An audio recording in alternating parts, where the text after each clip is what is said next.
吴孟达的追悼会上，有人发现郭富城送来的花牌十分怪异。其他有家世的明星花牌上并排的都是伴侣的名字，但与郭富城并排的名字不是方圆，而是一个叫小美的女人。这个小美就是陪伴了郭富城31年的才女。1961年，梁美薇出生在香港，她是真正的才女。大学主修新闻系，毕业后进入 TVB， 从电台打杂一路做到了助理导演。23岁那年麦洁文的歌马上要发了，填词人却临时放了鸽子，小美临危受命，提笔就场。没想到一出手就技惊四座。24岁，她为罗文写下那首堪称人生哲理的《几许风雨》，直接震撼了整个音乐圈，让她拿下了10大中文金曲奖史上第1位最佳女填词人的奖杯。那几年的小美简直就是金曲制造机。她的写作不拘一格，首首经典，可以是缠绵悱恻的下雨天，可以是孤傲通透的有谁共鸣，更可以是后来火遍大江南北，成为 Beyond 乐队代表作的《真的爱你》和《不再犹豫》。没错，连黄家驹都得排队等她的词。可以说在那个神仙打架的港乐黄金年代，小美就是站在幕后那个最顶级的造神者之一。而就在她事业如日中天的时候，一个还在 TVB 伴舞队里默默无闻的小透明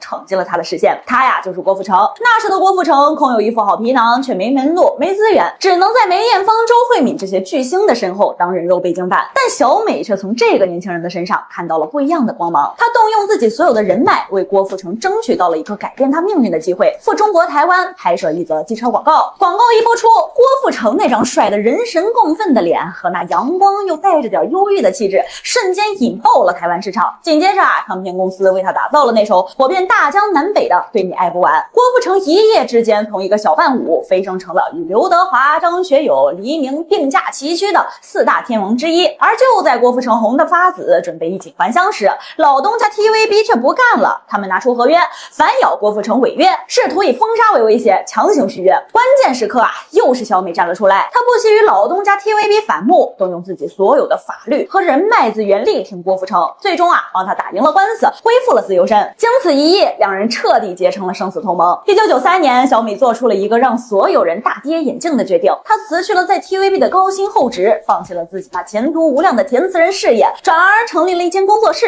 旗下只签约1个艺人，那就是郭富城。这份近乎于豪赌般的付出，是伯乐对千里马的欣赏吗？还是一个女人对一个男人最毫无保留的痴情？在后来的30年里小美用她的行动回答了这个问题。她成了郭富城最坚硬的铠甲，在事业上，她是他的总规划师，为他量身打造金曲，别人千金难求的词作，他一首接一首的写，为他规划演唱会，从舞台设计到灯光舞美，他每一个环节都亲自把关，追求完美，为他从偶像派转型到实力派，拼命接电影剧本。郭富城能从一个唱跳歌手最终拿下金马影帝，小美功不可没。在生活中他更是他的贴身保姆和危机公关。郭富城这位天王出了名的风流，从钟丽缇、朱茵、藤原纪香，再到那个纠缠了7年的熊黛林，他身边的天王嫂人选换了一茬又一茬。而每一次当他闹出花边新闻时，第一个站出来替他擦屁股摆平媒体的永远都是小美。她陪着他从清扫偶像蜕变成了全能天王，她也见证了他所有的恋情和所有的不靠谱。这份超越了友情胜似亲情的陪伴，让全香港都默认了他准天王嫂的身份。郭富城也从未反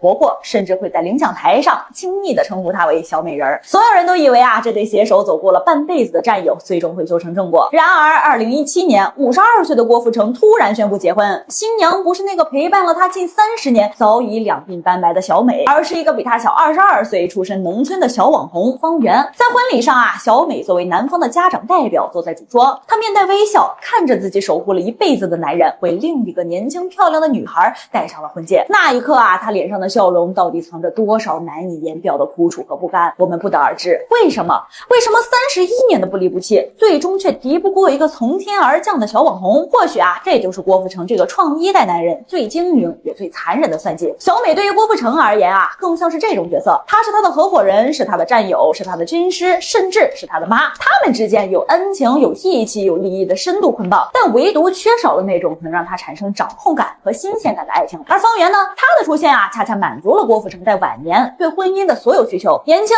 漂亮、听话，不图钱，能为他生儿育女，并且对他充满了崇拜。你看，小美是那个帮他打江山的女人，而方圆是那个让他守江山的女人。她在不同的阶段做出了对他而言最有利的选择。而小美呢，她输了吧？在感情上她或许是输了。63岁依旧未婚，将自己的一生都奉献给了一个永远不会娶她的男人，这份意难平实在是令人感慨。但在事业和金钱上，她却赢麻了。作为郭富城成工作室的唯一操盘手郭富城这几十年来所创造的数十亿的商业价值，小美都是最大的受益者之一。她早已是身家过亿的隐形富婆，如今的她依旧陪伴在郭富城的身边，帮他照顾孩子，陪着方圆出席活动，那份从容和淡定，仿佛早已将当年的那份爱而不得转化成了一种更高级的亲情。